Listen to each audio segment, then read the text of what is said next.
Hi, everybody. Yesterday, no prayerful pause. It's not you. If you couldn't find it, there wasn't one. I didn't realize it until later in the day that I had totally forgotten to do it. I got up and got going pretty early for an 8 a.m. breakfast, and oh well, I guess I didn't pause prayerfully. So, anyway, what I've been hearing from a lot of people lately, both locally in conversation, personal conversation, and through email, is a sense of dis-ease, discomfort, not hopelessness, but finding it hard to be hopeful. So maybe that is hopelessness. And just a general sense that something doesn't feel right, even if they couldn't figure out what it was. And in every case, of course, there are different things. There are personal issues with family members, medical or interactive issues. There are job-related challenges. There are, in some case, their own health issues. But in all of them, there is this general weariness and sense of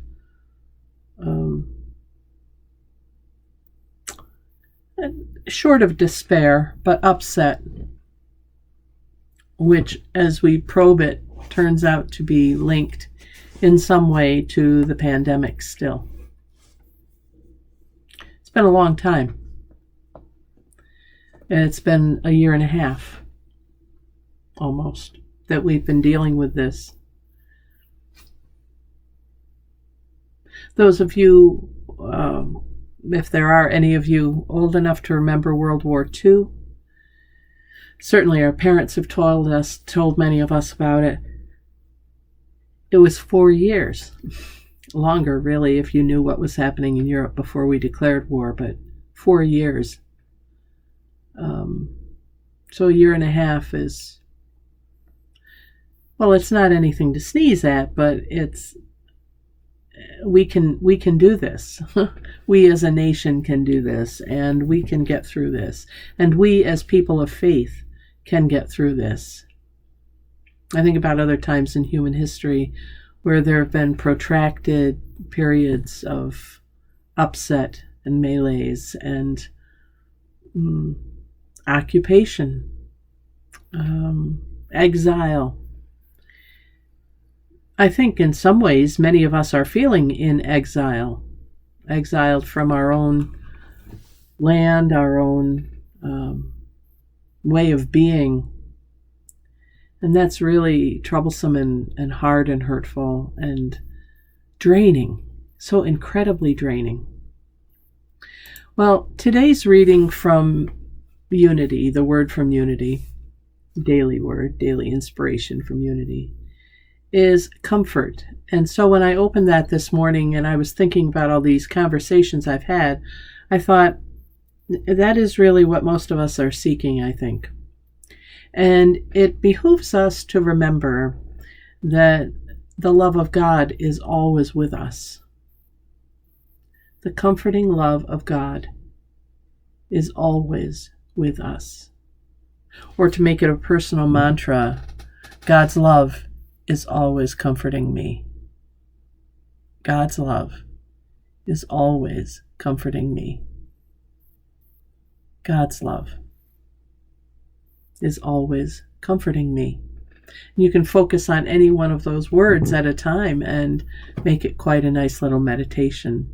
Here is what the reading has to say. Again, this is the daily word from Unity, and you can subscribe to this and get it in your own inbox if you so desire. The love of God is my comfort throughout all the seasons of my life. I see this clearly as I recall times of joy and sorrow, stability and change, and plenty and scarcity. Through it all, God's love has been my constant, enduring source of comfort. Moving and growing through my challenges and unwelcome changes have made me more aware of my need for the comforting love of God. Just knowing that God is always with me is a comfort that keeps me going in bad times and makes the good times in life even better. God's love is my safest place, the refuge that gives me the courage to try something new, even if I'm afraid of failing. It gives me the courage to risk my heart, even if I'm afraid of losing. God's comforting love keeps me feeling safe forever.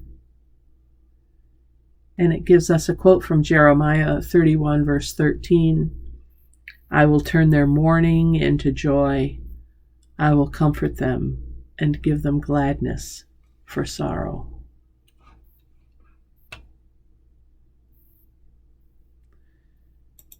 Sort of sums it up, I think. In these times when we struggle so, just to maintain an equilibrium, just within ourselves, let alone in our dealings with others if we have to deal with them, it's exhausting, enervating, despairing. It's a real challenge. And we can't do anything about the external forces. But we can change what is happening internally with us. We can help it become not as potent. We can dilute it to the point where it even ceases to control us. I don't think we want to be oblivious to what's going on around us. But we need to remember who we are and whose we are. Because when we do that, we find the comfort in knowing that God is always there, always holding us, always with us, and that God and God's love will prevail. Love wins every time. We can do this. We can get through this with God's love, with God's presence, and with God's comfort. With that, I will leave you for the weekend. Thank you for joining me for this prayerful pause with the pastor. A few moments to think of something greater than ourselves, and in this case, to lean into God's comfort, God's comforting presence, which is always with us. It is a Friday, so I will once again say, if you are in a position to support this ministry, we welcome your gifts through our website at southpc.org. That's south, like the direction, PC for Presbyterian Church, because nobody can, well, some people are challenged by spelling Presbyterian, so it's southpc.org, and you will find a donate button there. Thanks very much. We covet your prayers.